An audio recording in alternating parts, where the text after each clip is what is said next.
मुख्यमंत्री नायब सिंह सैनी वित्त मंत्री के रूप में वर्ष 2026-27 का अपना दूसरा बजट पेश करने वाले हैं। बजट को लेकर किसान, मजदूर, व्यापारी समेत हर वर्ग उम्मीद लगाए बैठा है। इस बजट से नारायणगढ़ की जनता क्या चाहती है, दिखाते हैं आपको इस खास रिपोर्ट में। केंद्र के बाद अब हरियाणा की सरकार भी 20 फरवरी से अपना बजट सत्र पेश करने जा रही है। इस बजट से प्रदेश की जनता को क्या अपेक्षाएं हैं, आइए हम जानते हैं। नारायणगढ़ की जनता हमारे साथ है कि लोगों को इस बजट से क्या क्या अपेक्षाएं हैं। सर, 20 फरवरी से हरियाणा सरकार अपना बजट सत्र शुरू करने वाली है, तो आपको इस बजट सत्र से क्या अपेक्षा है? इस बजट सत्र से मैं अपेक्षा करता हूँ कि लोगों को ज़्यादा से ज़्यादा रोज़गार दिया जाए, स्टार्टअप्स के लिए ज़्यादा से ज़्यादा धन मुहैया कराया जाए और लोगों के स्वास्थ्य और शिक्षा का उचित प्रबंध किया जाए और ज़्यादा से ज़्यादा लोगों को आयुष्मान का लाभ दिया जाए।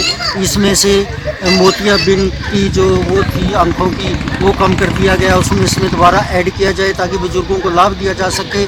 और शिक्षा के ऊपर ज़्यादा से ज़्यादा, विशेषकर ग्रामीण शिक्षा के ऊपर ज़्यादा ध्यान दिया जाए और लोगों को रोज़गार के लिए ज़्यादा से ज़्यादा सस्ते दामों पर ऋण उपलब्ध कराया जाए। तो मैं सरकार से यही अपेक्षा करता हूँ कि सरकार इस बजट में महिलाओं का विशेष ध्यान रखे, उनकी सुरक्षा का विशेष ध्यान रखे, उनकी शिक्षा का ध्यान रखे और उनके लिए स्वास्थ्य सहायता समूह के लिए ज़्यादा से ज़्यादा धन उपलब्ध कराए। और मैं सरकार से यही अपेक्षा करता हूं कि गांव में जो मजदूर है, किसान है, इनके लिए भी ज़्यादा से ज़्यादा लाभ, सब्सिडी इत्यादि उपलब्ध कराई जाए ताकि हर व्यक्ति अपने उसमें से थोड़ा जमा पूंजी बचाकर देश के उत्थान और विकास के लिए कोई कार्य कर सके और हमारा हरियाणा तेज गति से आगे बढ़ सके। धन्यवाद। शिक्षा और स्वास्थ्य के बारे में इन्होंने बताया। सर, आप क्या कहना चाहेंगे? नमस्कार। मैं ये कहना चाहूँगा, एजुकेशन डिपार्टमेंट में जैसे हरियाणा सरकार बहुत अच्छा कर रही है, तो इसको सकारात्मक दृष्टि से अगर हम देखें तो और ज़्यादा अच्छा हो सकता है। जैसे डिजिटल इंडिया, तो डिजिटल इंडिया चल रहा है, स्मार्ट रूम क्लास जो हैं वो बच्चों के लिए बहुत फ़ायदेमंद है। और अगर इसको हम प्रैक्टिकली और अच्छा कर सकते हैं, जैसे प्रतियोगिता परीक्षाएं होती हैं, IAS की तैयारी बच्चे करते हैं, IIT की तैयारी करते हैं, तो ये कुछ स्कूलों में तो है, शहरों के स्कूलों में बहुत अच्छा सा चल रहा है, लेकिन ग्रामीण परिवेश में जो बच्चे रहते हैं उनके लिए बहुत समस्या है। इतनी महंगी महंगी कोचिंगें हैं जो बहुत मुश्किल है ग्रामीण परिवेश के बच्चों के लिए हायर करना। बच्चे बहुत टैलेंटेड हैं, तो उनको अगर स्कूल के अंदर ही ये कोचिंग अवेलेबल हो जाए, चाहे 1 घंटे के लिए डेली हो जाए, और इसी प्रकार उनकी एक मॉरल एजुकेशन जैसे हम जब पढ़ा करते थे तो मॉरल एजुकेशन पे विशेष रूप से ध्यान दिया जाता था, तो इस मॉरल एजुकेशन का स्तर बहुत अच्छा से बढ़ा दिया जाए। जैसे योग के थ्रू हम सुबह मॉर्निंग में, हमारे आदरणीय नरेंद्र प्रधानमंत्री जी जो हैं उन्होंने विशेष ध्यान दिया है, तो इस प्रकार से हम योग के द्वारा स्वास्थ्य की तरफ ध्यान रखते हुए, अपनी संस्कृति का ध्यान रखते हुए, तो अगर हम नैतिक शिक्षा के ऊपर ध्यान देंगे तो ये हमारा रीढ़ की हड्डी का काम करेगा। तो इसी प्रकार एजुकेशन को भी इतना विस्तृत कर दिया जाए, हर स्कूल के अंदर इतनी अच्छी लाइब्रेरी हो कि बच्चे को अगर बुक की जरूरत पड़े तो उसको निःशुल्क फ्री में मिल जाए। तो इन्हीं चीज़ों का विशेष ध्यान रखा जाए। धन्यवाद। तो अभी आपने देखा, इन्होंने कहा कि शिक्षा पे अधिक जोर दे सरकार। सर, आप क्या कहेंगे? मैं रिटायर्ड ईश्वर जो Mohali retired lecturer senior secondary school से यही कहना चाहूँगा कि अभी जैसे इन्होंने रेफरेंस एजुकेशन मैं एजुकेशन से संबंध रखा है, उसी के साथ जुड़े रहे आज भी। तो सबसे बड़ी बात ये है, जैसे इन्होंने बताया भी एक गरीब बच्चा 500-500 रुपये, 2-2 हज़ार रुपये घंटे का नहीं दे सकता, उसके बाद पैसे फीस देने के लिए तो पैसे नहीं, तो इसलिए उसको निःशुल्क जैसे बता रहे हैं भी 1 घंटा 2 घंटा गवर्नमेंट की तरफ से कोई ऐसा लेक्चर जाए। और साथ में जो मोरलिटी तो बिल्कुल ही ख़त्म हो गई है, बच्चे से पेरेंट्स डरने लगे। इस रेफरेंस में मैं कहूँगा बच्चों से बच्चे क्या करते हैं, घर घर भाग जाते हैं, क्योंकि 1-1 या 2-2 बच्चा होगा, हमारे हिंदू समाज में तो खास कर हो गया। तो इससे वो पेरेंट्स ये कहते हैं कि हमारी बात नहीं सुनते, तो वो कारण क्योंकि मॉरल एजुकेशन बिल्कुल ख़त्म हो गई है। सवेरे से ABC या जो हमारा सिलेबस है उसी को ही पूरा कराने में लोग लगे रहते हैं, वही पूरा नहीं होता। तो मॉरलिटी पे जैसे मॉर्निंग में हमेशा आधा घंटा पौना घंटा बच्चों को सिखाया करते थे, डिसिप्लिन के बारे में सिखाते थे, पिन ड्रॉप साइलेंस हुआ करती थी। आज आप देखो, आप आगे बोल रहे हो और पीछे बातें कर रहे हैं बच्चे। कारण क्योंकि अगर आप उनको कुछ कहते हो, जो बड़े बच्चे हैं वो धमकाने को भी आ जाते हैं, यहाँ तक क्योंकि मॉरलिटी रही नहीं। तो वो थोड़ा सा ये इसकी तरफ भी सरकार थोड़ा ध्यान दे।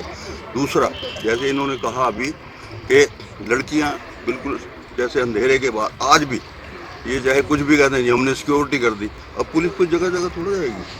हमारी गर्ल्स, हमारी बहनें, हमारी माताएं बे टाइम कहीं आज भी अकेली नहीं जा सकती, उसके साथ सिक्योरिटी चाहिए, कोई आदमी सिक्योरिटी। तो हमारे पास भी कोई वो गन नहीं होती, चाहे जेंट्स हम साथ चले।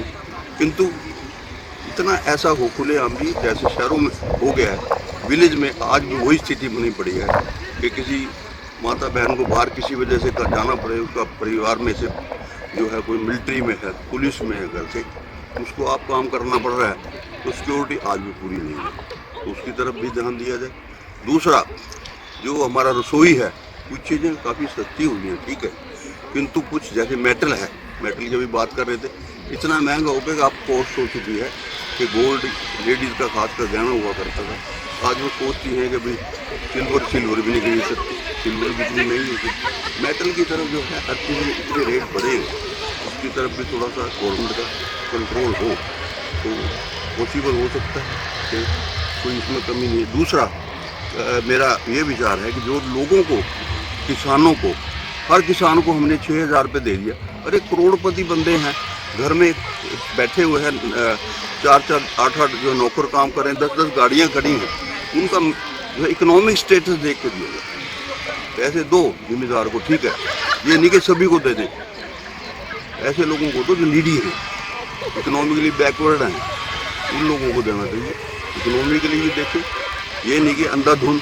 और दूसरा, उसमें एज फैक्टर जो है, लोगों को 50 ईयर्स में भी कहीं को पेंशन मिल रही है, क्योंकि गलत आधार कार्ड बना दिए, उसका सर्वे हो। जो इस तरह के लोग हैं, मुझे मुख्यमंत्री जी बता रहे थे, एक गाँव जाके वोटर का वो सिस्टम बना रहे हैं, ताकि उसको किसी तरह से हम सॉर्ट आउट करके जो गलत हैं उनको डिलीट कर सकें। तो बाकी तो बहुत कुछ है इसके कहने के बारे में।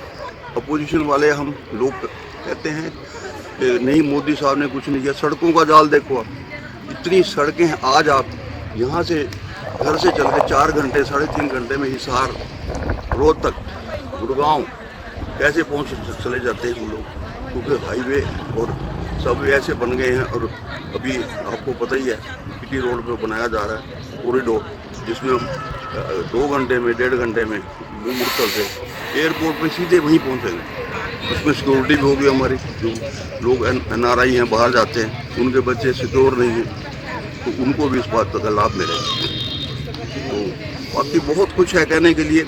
मैं इतना कहते यही कहूँगा कि सरकार ने जो बनाया मिक्स है तो बजट, कुछ चीज़ें लाभकारी भी हैं, कुछ वो हानिकारक भी हैं। ये हमेशा हुआ करता है, सारा एक ही तरफ नहीं हुआ। धन्यवाद। उन्होंने महिला शिक्षा, महिला सुरक्षा और बच्चों में संस्कारों को बढ़ावा देने के लिए बात कही है। तो हमारे साथ हैं रमेश्वर शर्मा जी, अब इनसे जानेंगे कि उनका क्या नजरिया है बजट को लेकर।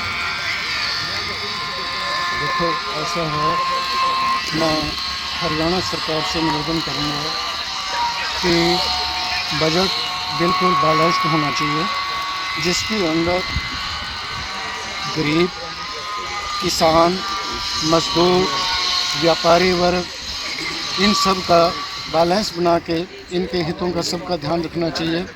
और सबसे पहले कि आज का जो है वो गृह उद्योग को बढ़ावा दिया जाए, जिसके अंदर विशेष से कि ऋण मुक्त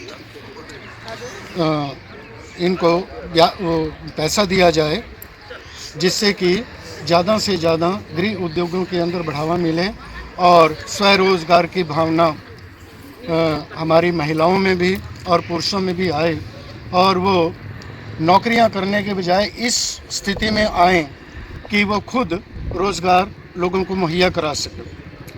और दूसरी बात, शिक्षा और स्वास्थ्य, ये फ्री होना बहुत ज़रूरी है। शिक्षा आज इतनी महंगी होती जा रही है कि हर एक के वश की बात नहीं है कि वो अपने बच्चे को उच्च शिक्षा प्रदान कर सके। बहुत ही महंगी शिक्षा है, इसका सरकार को ध्यान रखना चाहिए कि शिक्षा सबके लिए सुलभ हो।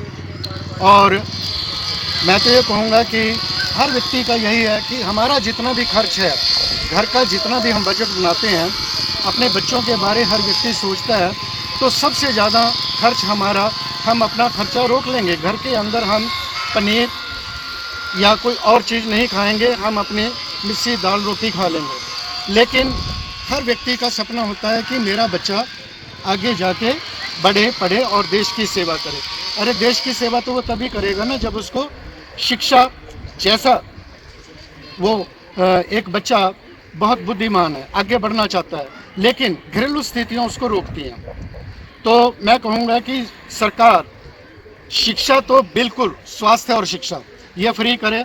स्वास्थ्य के अंदर है, हम देखते हैं कई बार कि लोग बीमारी के अंदर बेचारे अपना इलाज नहीं करवा सकते, महंगे उसमें जाएंगे हॉस्पिटल्स में, वहाँ मुँह मांगे वो पैसे लेते हैं। तो इसलिए शिक्षा और स्वास्थ्य ये तो फ्री होना चाहिए, मेरा कहना ये है, और बैलेंस बजट होना चाहिए की जो बजट है संतुलित होना चाहिए, और शिक्षा और स्वास्थ्य बिल्कुल मुफ्त होना चाहिए। हमारे साथ कुछ महिलाएं भी हैं, तो इनसे जानेंगे कि क्या कहना चाहते हैं बजट के बारे में। मैम, 20 फरवरी को हरियाणा का बजट सत्र शुरू होगा, तो क्या कहना है आपका? नमस्कार। हमें ये कहना है कि थोड़ा महंगाई पे रोक लगाई जाए, क्योंकि जो महंगाई बढ़ रही है ना, उससे हम लोगों की, गृहिणियों की जो सबसे ज़्यादा इफ़ेक्ट पड़ता है वो किचन पे पड़ता है। थोड़ा दालों के रेट कम किए जाएं, थोड़ा गैस सिलेंडर की तरफ ध्यान दिया जाए। गैस सिलेंडर इतना महंगा हो गया है कि घर चलाना ही मुश्किल हो जाता है एक गृहिणी के लिए। थोड़ा गोल्ड सिल्वर के रेट पे रोक लगाई जाए, उससे भी बजट काफ़ी इफ़ेक्ट हो रहा है।